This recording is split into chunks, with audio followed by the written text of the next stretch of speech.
ಎಲ್ಲರಿಗೂ ನಮಸ್ಕಾರ. ರಾಯರ ಕಿಚನ್ಗೆ ಸ್ವಾಗತ.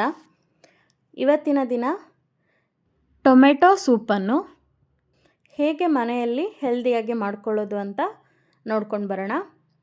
ಇದನ್ನು ಮಾಡಲಿಕ್ಕೆ ಏನೆಲ್ಲ ಸಾಮಗ್ರಿಗಳು ಬೇಕು ನೋಡೋಣ. ಇಲ್ಲಿ ನಾನು ಮೊದಲನೇದಾಗಿ ಟೊಮೆಟೊವನ್ನು ತೊಗೊಂಡಿದ್ದೀನಿ. ಇದನ್ನು ಬ್ಯಾಂಗ್ಳೂರ್ ಟೊಮೆಟೊ ಅಥವಾ ಆ್ಯಪಲ್ ಟೊಮೆಟೊ ಅಂತಲೂ ಕರೀತಾರೆ.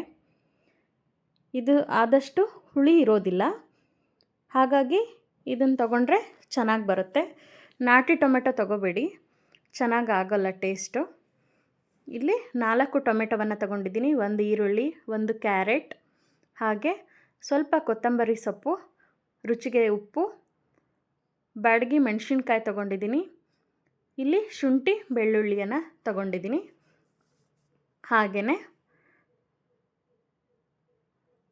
ಅರ್ಧ ಟೀ ಸ್ಪೂನ್ ಸೋಂಪು, 1 ಇಂಚು ಚಕ್ಕೆ ಹಾಗೂ 2 ಏಲಕ್ಕಿ, ಅರ್ಧ ಟೀ ಸ್ಪೂನ್ ಜೀರಿಗೆ ಹಾಗೂ ಫ್ರೆಶ್ ಕ್ರೀಮ್ ತೊಗೊಂಡಿದ್ದೀನಿ. ಇದಿಲ್ಲ ಅಂದರೆ ಹಾಲಿನ ಕೆನೆಯನ್ನು ನೀವು ಬಳಸ್ಕೋಬೋದು.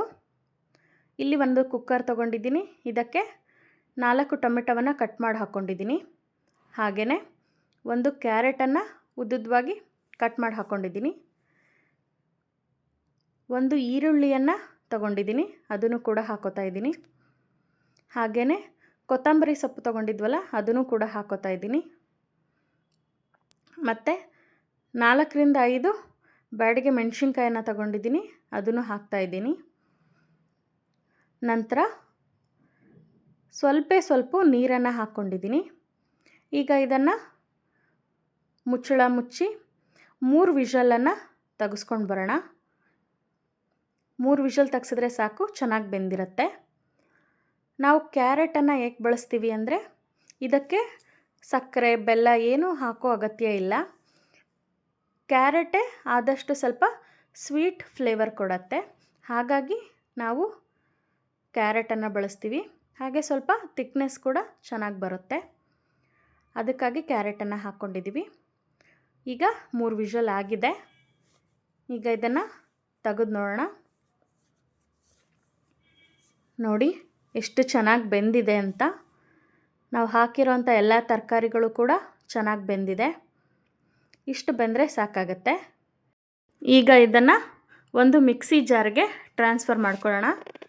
ನೋಡಿ, ಈಗ ನಾವು ಬೇಯಿಸಿಟ್ಕೊಂಡಂಥ ಎಲ್ಲ ತರಕಾರಿಗಳನ್ನು ಮಿಕ್ಸಿ ಜಾರ್ಗೆ ಹಾಕೋತಾ ಇದ್ದೀನಿ.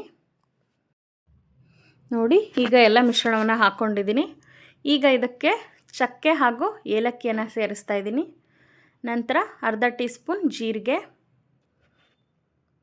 ಹಾಗೂ ಅರ್ಧ ಟೀ ಸ್ಪೂನ್ ಸೋಂಪನ್ನು ಕೂಡ ಹಾಕೋತಾ ಇದ್ದೀನಿ. ಹಾಗೂ 1 ಇಂಚು ಶುಂಠಿ ಹಾಗೂ ಬೆಳ್ಳುಳ್ಳಿಯನ್ನು ಕೂಡ ಹಾಕೋತಾ ಇದ್ದೀನಿ. ಈಗ ಇದೆಲ್ಲ ಮಿಶ್ರಣವನ್ನು ಸಣ್ಣದಾಗಿ ರುಬ್ಕೊಂಡು ಬರೋಣ. ಈಗ ಒಂದು ಪಾತ್ರೆಗೆ ನಾವು ರುಬ್ಬಿರುವಂಥ ಮಿಶ್ರಣವನ್ನು ಸೋಸ್ಕೋತಾ ಇದ್ದೀನಿ. ನೋಡಿ, ಹೀಗೆ ಸ್ವಲ್ಪನೇ ಹಾಕ್ಕೊಂಡು ಹೀಗೆ ಸೋಸ್ಕೊಳ್ಳಿ.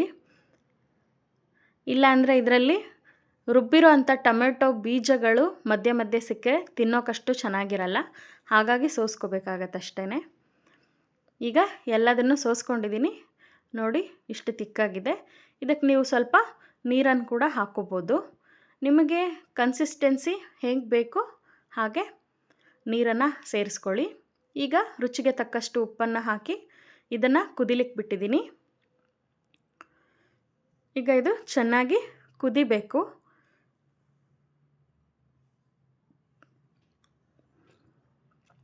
ಆದಷ್ಟು ಈ ಮಿಶ್ರಣವನ್ನು ಆರಿದ ಮೇಲೆ ರುಬ್ಕೊಳ್ಳಿ. ಈಗ ನೋಡಿ, ಸಣ್ಣದಾಗಿ ಕುದೀತಾ ಇದೆ.